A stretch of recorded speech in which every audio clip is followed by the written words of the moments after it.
Hi, boys and girls. How are you today? I miss you so much. Today we're going to read a story. We've already read it once, and we're going to talk about it again today. It's called How to Read a Story. And remember when we read that, it's a procedural story. So, in a procedural story, the author gives directions for readers to follow, how to make or do something, main topic and details, and steps that show order. So today we're going to learn about making, oh shoot, I was trying to go back. It keeps flipping, just like at school, it's flipping on me. Okay, today, how are we going to be successful? Well, first we're going to make an inference by using clues in the text and what we already know, and because this will help us to think about details the author doesn't tell us about. So how will we be successful? We'll discuss the clues in the text, what do I really know about this, and complete the sentence frame. All right, so here we go. We've talked about inferences before, but when you make an inference, you see clues to make a smart guess about something the author doesn't tell you. So you have to ask yourself questions like, what do I know about the details? How can I use the details to make a smart guess about something the author hasn't told me? All right, so if you have your book, you can use it, but if not, I'll read it to you. Some of you didn't bring your books home, and that's fine. Okay, step 1, find a story. A good one. How it can have princesses and castles, if you like that sort of thing, or witches and trolls, as long as they're not too scary. All right, so, let's make an inference. What is the boy doing? So let's look at this picture. I'm going to move over here. Look at that picture and think to yourself, what is the boy doing?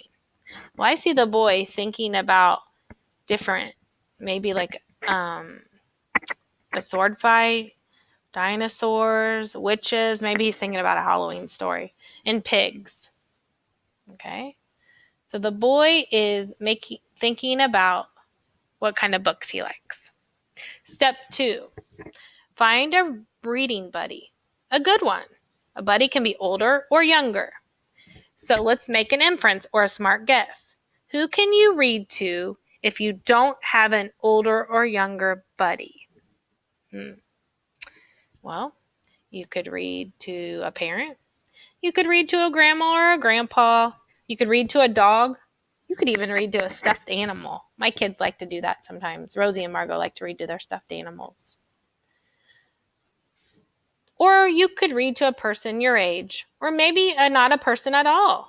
Maybe your reading buddy is a nice and snuggly, and make sure you both like the book. If you don't agree, go back to step 1.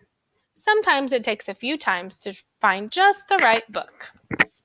Step 3, I have to keep moving myself, don't I? Okay, I'm going to move down here now. Find a cozy reading spot. Outside is fun, but not if it's very cold, unless you have a thick woolen blanket and hats and scarves and cups of steaming hot cocoa. And if it's very hot, unless you have trees to shade you from, the sun, a hammock to catch cool breezes, and tall glasses of icy lemonade. Inside is good. Couches are cozy. So are chairs, big enough for 2. Just be careful not to get stuck. I think right now I want to be reading on the beach. What about you? That would be fun. We're all stuck at home, aren't we? Oh, I got to move myself again. I keep popping up. Okay, I'm going to move over here now. All right. Step 4. Look at the book's cover.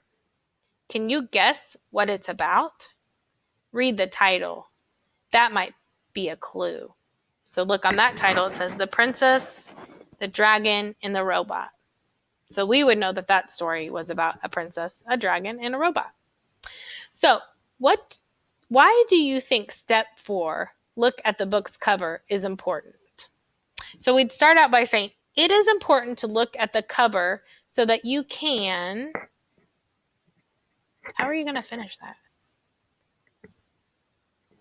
I might say it is important to look at the cover so that you can see what the book is about. You might have said something different. And that's okay. All right. This page, let me move over to this side now. Moving up here. Open the book. Step 5, open the book.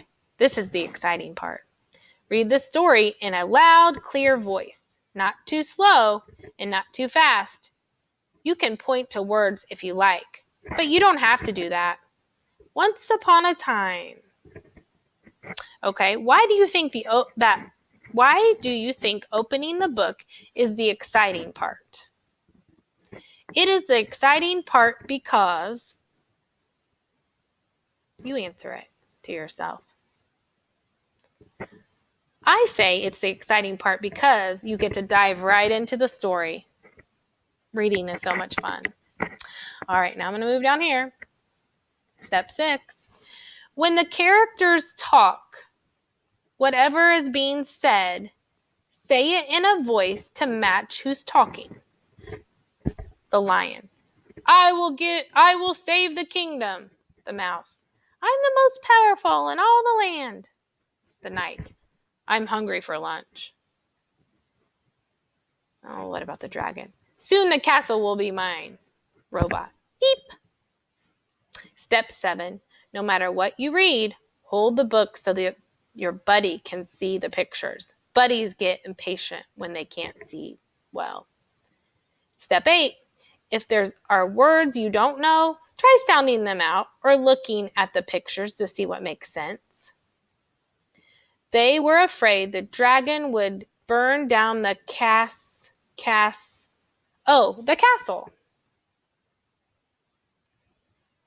Come up here. If you need a break, you can pause for a minute and talk to your reading buddy to predict what might happen next.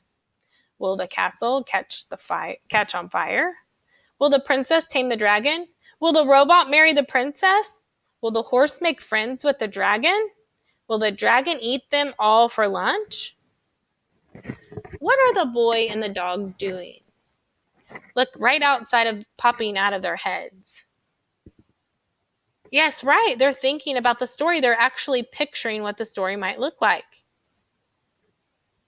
Step 9. When you get to the exciting part, make your voice sound exciting too. Who dares disturb me in my cave? The dragon growled. Oh dear, oh dear. The robot was so scared, all his metal parts rattled. What would they do? But the princess tackled that dragon and held him down. You must promise you'll leave our kingdom in peace. When you and your buddy can't stand another second longer, turn the page and read how things work out. The end. All right, let's do this together. All right. This page says, then it was a really good story. Go right back to the beginning and start all over again. Okay. Make an inference. Remember, an inference is a good guess. What do you think the boy and the dog are doing? The boy and the dog are A, reading a book again, or B, drawing a picture. If you picked A, you're right. Good job. So let's think about this story. Which clue in the text helps you to answer the question? What do you think the boy and the dog are doing? So let's look over at the picture. Okay, the clue that helped me to know that it was A was because the boy is reading the book again, and look how happy his little reading buddy is right to the side of him. All right. So what I want you to think about now is, why is it important to find just the right book for you to read? Think about that. You guys did awesome today. I miss you. I can't wait to see you. Tomorrow I'm going to put a funny story, funny Halloween, kind of a funny, scary Halloween story on for you to read and listen to. Have a great day.